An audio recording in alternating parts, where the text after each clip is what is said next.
ওয়াকফ সম্পত্তি রেজিস্ট্রেশন নিয়ে বিশেষ নির্দেশিকা জারি করেছেন রাজ্য সংখ্যালঘু বিষয়ক ও মাদ্রাসা শিক্ষা দপ্তরের সচিব পিবি সালিম। 5ই ডিসেম্বরের আগে উম্মিদ পোর্টালে যাতে সব সম্পত্তি নথিভুক্ত হয় সেজন্য জেলাশাসক, অতিরিক্ত জেলাশাসক ও ডোমা অফিসারদের সঙ্গে ভার্চুয়াল বৈঠক করেন তিনি। জেলা প্রশাসনকে নির্দেশ দিয়ে তিনি বলেছেন, মুতাওয়াল্লি, মুয়াজ্জিন আর মাদ্রাসা শিক্ষকদের দ্রুত কাজ শেষ করার জন্য অনুপ্রাণিত করতে হবে। মুতাওয়াল্লিদের সাহায্য করার জন্য 2 জন অফিসারকে 5ই ডিসেম্বর পর্যন্ত জেলা সহায়তা কেন্দ্রগুলোতে হাজির থাকতে হবে। মাইনরিটি অ্যাফেয়ার্স ও মাদ্রাসা এডুকেশন ডিপার্টমেন্ট থেকে সিনিয়র অফিসারদের সেখানে যাওয়ার নির্দেশ দেওয়া হয়েছে। এমনকি জেলায় জেলায় যেসব সম্পত্তি রয়েছে তার তথ্য সংগ্রহ করে মুতাওয়াল্লিদের ডোমা অফিসে ডেকে সব ধরনের সহযোগিতা করতে হবে।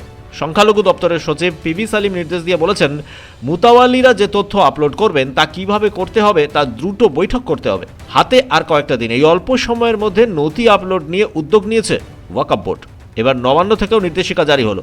সকাল 10টা থেকে রাত 8টা পর্যন্ত খোলা থাকবে সহায়তা কেন্দ্রগুলো। 8 জেলা বাদে অন্য জেলাগুলোকেও নথি আপলোডের নির্দেশ দিলেন পিবি সালিম। পশ্চিমবঙ্গে 82,000 ওয়াকফ সম্পত্তি রয়েছে, 3,000 সম্পত্তি নথিভুক্ত করা হয়েছে।